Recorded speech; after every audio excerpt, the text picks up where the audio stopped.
Yes, my brothers, sisters, meze bien.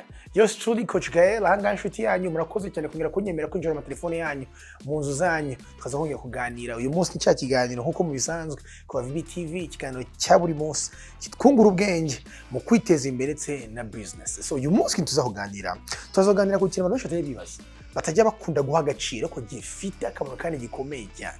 Hari umugabo w'umuhanga wavuze ngo you'll be the same in 5 years if it wasn't for the book you read or the people in your life. Ngo mu myaka 5 uzaba ukumeze neza nta kintu kimwe cyahindutseho bitabaye mu bumenyi ushira mu mutwe nk'ibintu tuje tugishanga cyangwa se wowe ushobora kubushakisha ngo ndetse n'abantu mu buzima bwawe. So ngo abantu mu buzima bwawe inshuti z'mu buzima bwawe zitusha gutuma utera imbere mu buryo bwose cyaze kagumiza aho waruri. Si umunsi uvugana ku kintu gikomeye cyane cyane mu bintu maze kino kintu.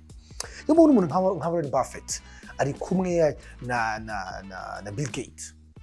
Ukabona Warren Buffett ni inshuti magari mu twa Chamonge barakoranye imyaka yose. Mukabona abantu bareba sport, mukabona abantu nka Tim Duncan na Greg Popovich bafumize n'ishipe z'igihe kirekire.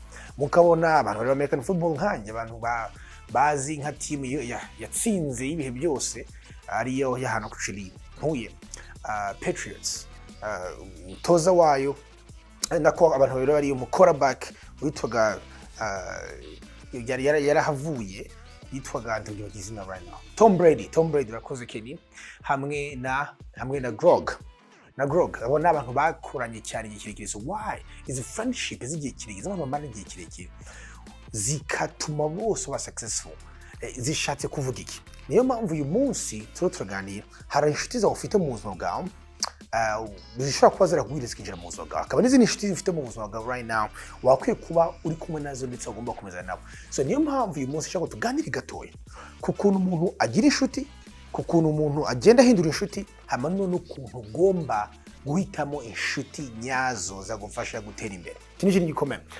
Mbere ko ntangira kino kintu hari akantu nasubikene kanziza sinzi niba ariko cyane ariko mu gatekerezo ngo umuntu wese ngo byibuze amenyana n'abantu bageze kuri 390 ngo bona abantu baca mu buzima bwawe kuva ukiri hasi mu primaire bashobora kumushuti zawe cyane mushuti zawe. So iki ni cyo gutekereza. Hanyuma ngo kandi ushobora ku influencer cyane cyane muri sino ya social media abantu bashaka kubona kuri Instagram, Facebook aho zatandukanye ushobora ngo abantu bashaka kubona mu buzima bwawe bashobora kumva icumi. Niba ngo ushobora guhinduraho neza cyangwa nabi kibaza kino kintu. Ari umu influencer of course ushobora kurenza abantu ariko average person ashobora kubona mu bicumi muri kino gihe. So hano hari phases za friendship shaka ko tuganira. Iya mbere ni igihe umuntu afite imyaka 9 kugeza kuri 16. Mubaze kino gihe. Iki ni igihe inshuti zose waziboneye ahantu hamwe ni ku ishuri. Nuvuga ngo ni age ya innocence. Umuntu aba ari innocent bari aho ngaho tu inshuti zose uzibonera ku ishuri, that's it. Naho uzibona bikabirangiye.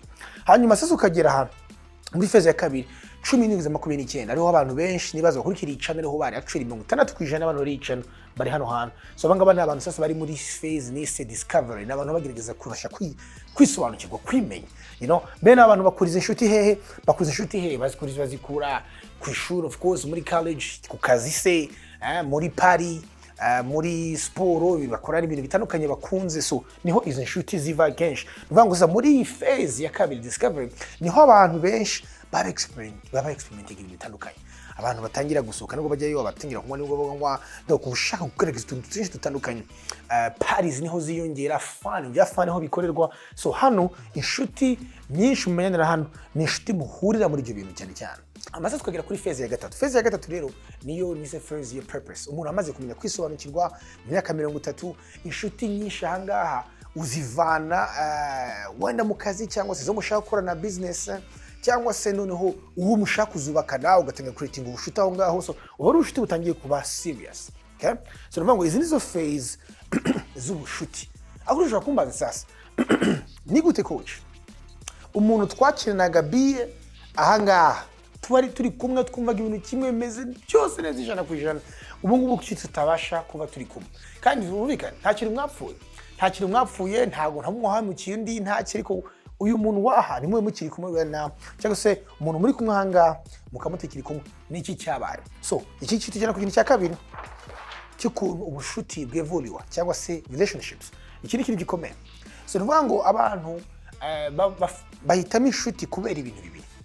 Icya mbere ni ukuba wenda kubw'impamvu za nakwita za hobbies cyangwa se impamvu zo kwishimisha tu, you know. Aba n'abantu muhuje ibintu bimwe na bimwe, muhuje kujya gutwika, muhuje ibintu bimwe na bimwe, habits, hobbies, murabihuje ibintu bimwe na bimwe, murabihuje tuteka bameze nk'abo bimwe murabihuje, mukunda siporo mwese, mukunda kugira iki mwese, donc abo bari inshuti zawe kubera ko mufite ibintu bihuje bijyanye no kwishimisha. Hama icya kabiri, hari abandi sasa rero bafite inshuti zabo kubera iki? Kubera career cyangwa profession cyangwa business. So bangaba babishyize ku rundi rwego.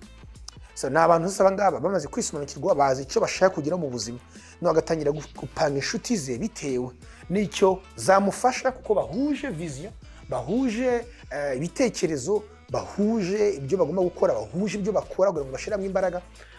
So donc ubu ni ubucuti bubiri. So ikintu gikomeye, impamvu umwe muri babashuti ba kera mukiri kumwongeza n'uyu munsi, maybe ntarahinduka nawe nturahinduka, muracashakisha inshuti gusa zishimisha. So naho ngaho muri niyo mpamvu mwese mukiri inshuti, cyangwa se wowe warahindutse ariko ntarahinduka, donc waricyari wa wundi wo muri secondaire ushaka gusimbuka imipangu n'icyo agatwika, ariko wowe umaze kugera ahandi hantu, warareba ubuzima, uragira iki, urashakisha inshuti strategic, ibintu byinshi wakoraga ntugibikora.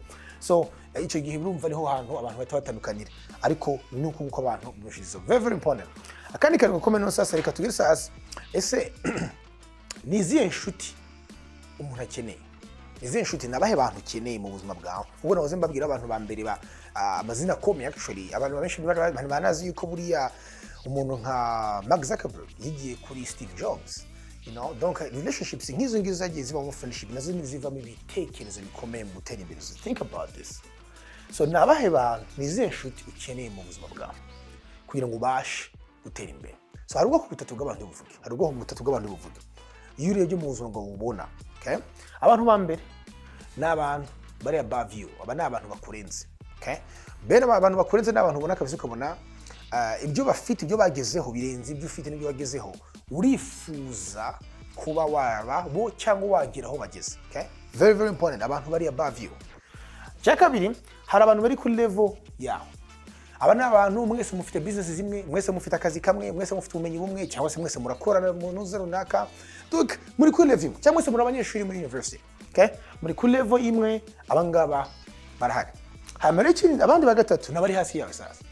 Bene abantu babandi iyo ureba neza ibyo wagezeho, amashuri, ibyo byose ukora right now, urenze aho bari, rimwe na rimwe bifuza kuba inshuti yawe, kuba ari yuko of course hari icyo bari gukureho, hari icyo bari gukwigireho, cyangwa se hari icyo barashaka kuba nkawe.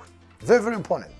So ushobora kumva sasa aba bantu kwanza MVP muhubaze, abantu bose urafite mu buzima bwawe, urabona, no? So ni gute sasa, ni gute umanaging izi nshuti aba bantu mu buzima bwawe? Very important. Abantu bari hejuru yawe baraduheraho, very easy. Aba ni abantu bakwinspiring, aba ni abantu bakumentoring, aba ni abantu wigiraho, bagupushinga, bagura ati hey, ibintu biragira hano, no bahora bagupushinga. Abantu barakenewe cyane kubera ko bari guchallenging, okay? Cya kabiri, abantu ku level imwe, abangabo ku level imwe naho barakenewe mu buzima, bakeneye kubera ko rimwe na rimwe nibo musharinga ama ideas, mugasharinga challenges, mukavuga ikibazo mu rugo, warashatse ubiganirize n'abantu wenda batari mu rwego, ushakisha undi muntu nkawe ku level imwe yawe, then mukaganira, mugasharinga ideas. Iyo ahantu ni byiza ko rimwe na rimwe, kuko umenye yuko utari wowe wenyine, ibibazo uhura nabyo n'ahura nabyo, mugasharinga uburyo mwabikemura. Very important. So ko ufite inshuti za hano hantu, amara bari hasi yawe, cyo gute bari hasi yanjye, bise niba baransubiza hasi. Yes and no. Turazogaragaraho ukuntu ushobora gukora, kuko abari hasi yawe nabo icyo bakora, nawe iyo base mu buzima bwawe uhura bafasha, uhura aba mentoringa, uhura abazamura, uhura bigisha, uhura bafasha. Icyo nacyo gishira ikintu umutima wawe yuko ufite significance cyangwa sense of worth, ufite akamaro. Very important. Kandi bura nawe ni byiza gutanga. So here's the thing, imbalance no kurigomba kugenda kugira ngo umenye inshuti ugomba kubona. Ni ukuvuga ngo nutindana cyane n'abana bari hasi, akaro muhora n'iteka ryose, uzasanga nta kintu uriga, nta kintu uragiraho, ahubwo rimwe rimwe uzasanga bagusuje kuri level yawe, kuko uzashaka kuguma hasi aho bari kugira ngo mujyane mwumvikana. Very important. Nuguma hahandi mu bantu bari kuri level imwe, naho akaro gusa mu marana umwanya, icyo gihe uzasanga nta challenge ihari, uzuba comfortable, ibintu bimeze neza, nta kibazo. Ariko none ugera ku bantu bari above you, abantu bakurenzeho, bene abantu bo urumva ko ari ukuntu bazagupushinga, no? So ni ukuvuga ngo nutinda aha bagusubiza hasi, nuguma aha ngaha uraza kuvuga uti ewa nta kundi. Ariko nujya kora bavi na ukahatinda ukirengiza abantu bano hasi, hari abantu usanga baziranye n'abakire, baziranye n'abantu barenze, ugasanga afite kwiyemera kurenze n'ibintu afite. Uzishyira cyarabaye agumana n'abantu bamurenze gusa, yataye ubuzima abantu bari kuri level imwe n'abari hasi, yataye sense yo gusobanukirwa. Ugasanga umuntu atangiye no kujya mu bintu byo kubaho ubuzima adashoboye kuko arashaka kuba nk'abandi bari hejuru. So very important. So iyi balance irakomeye, iri ngombwa cyane. Iyi balance yo kuvuga uti yes nkeneye aba na mu nzego zose. So nawe reka turangirize ni gute sasa wowe urandeba ubasha kubona inshuti nziza. Hari umugabo wacu nkunda cyane, a very good quote turaza kwibashiraho hano. Yaravuze ngo one loyal friend, one good friend who is better than 10,000 relatives. Ngo inshuti imwe nziza ikuruta 10,000 y'abavandimwe. Iyo yakubereye inshuti nziza, ibyo ni ukuri pe. Nibaza ko nubaza anybody wateye imbere muri business azakubwira kino kintu, azakubwira yuko hari umuntu umwe wamufashije kugera ku bintu byinshi afite. Umwe, babiri, batatu bari inshuti nyazo. Very important. So ni gute rero izi inshuti uzihitamo? Twahereye kuri biriya twabonye ko bose bakeneye bwa bwoko butatu. Ako nose rero ni gute rero ugomba gushira inshuti mu buzima bwawe. Abantu bamwe inshuti mu buzima bwabo siza nka accident. Ni kuvuga ngo uragenda mu kabare, umuntu mwicaranye aho ngaho kuguriye mugata mu inshuti direct par accident. Ndi mukagenda umukubita yagate inshuti yawe. Kabona bashaka gutera imbere, ntabwo bakora iki kintu. Abantu bashaka gutera imbere baba intentional. Bivuga ngo baratekereza bavuga ati ninde ndi guhitemo, baba selective. So first of all kaduhere hejuru, za nshuti ziri hejuru nuvuga ngo zo ugomba kujyana value kuri table. Nuvuga ngo ntabwo umuntu ukurenzeho muzabe inshuti ngo winjire mu buzima bwe nta kintu nawe ugaragaza yuko ujyanye kuri table. Very important. Ntabwo ushobora kuvuga ati okay ngo numvise video ngiye gushakisha umu entrepreneur wa mbere ukora ibyo nkora mitenge na musaba ubushuti. Suko bikora. You know, actually hari video nakoze kuri connection ushobora kuzayireba, ariko sometimes ni byiza kujyana value kuri table. Umuntu nga creatinga ubushuti. Yeah? Njye nkunda kubivuga cyane ku bantu dukorana hano, team dukorana hano. N'abantu benshi tuba ntabwo twari kumenye niba bataza kuba bafite skills na value basana. Sije kuvuga uti umuntu uyu umuntu ushaka kutushute mu shaka kugira ariko ntaho twahurira, nta kintu namuha. Uribesha cyane, ushobora kuba ufite ubumenyi cyangwa skills akeneye. So nujyana iyo value kuri table, you know, ushobora nuko mushobora connectinga. Very important. Njye nawe ujyana kuri table. Kiri kintu cya kabiri nabivuzeho gatoya, ba selective. Muri abantu bo hasi n'abandi bandi bose bashaka kuza kwinjira mu buzima vuba banzu be selective. Gutoke izi inshuti ni ngoma nazo igiye kirekire n'ikizo zirankoresha. Nizizagira maybe uyu muntu maro baratesha umwanya cyane hano. Reka mbe selective. Umuntu nonaha muri ifezi y'ubuzima nkeneye aba niyu. Very important kugira ngo bashe kumenya. Ube intentional, ube selective. Nta muntu n'umwe wateye imbere utaba very selective ku bantu binjira mu buzima. Ntago bose abareka ngo binjire gucyo mu kavuye. No, aba very selective kana akaba intentional. Noneho uga creating ubushuti ukabuzamura. Mu cya gatatu kugira ngo uzagumane inshuti igihe kirekire kandi zigufitiye akamaro. Ko mwibuke kugira inshuti loyo bikutegera abavandimwe 10,000. Aka ni akantu ugomba gukora. Akantu kito conflict resolutions cyangwa se overcoming ibintu bya frictions. Harimo abantu batashobora inshuti ngo birambe kubera yuko ntibazi umutima wo kubabarira. Ubwiza uko inshuti nyayo mubana mukorana mugira mu bintu byose hazagera ikintu mubonane mu buryo nyabwo.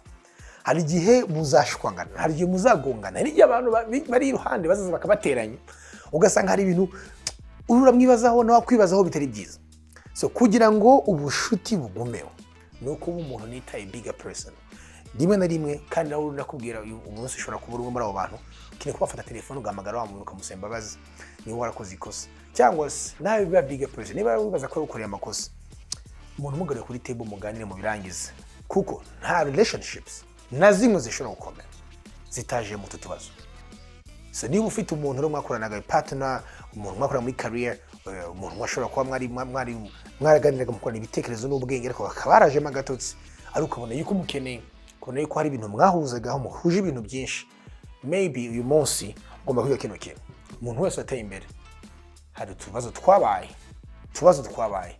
abasha kugumana abantu bari ku ruhande kubera ko yagize umutima ufungutse, umutima wo guca bugufi ndetse no kubabarira sometimes. So Abavip ndagize mwabonye yuko inshuti uburyo tuzigira kuba bitangira uburyo tuzikeneye, because trust me ntabwo ushobora kubikora wenyine.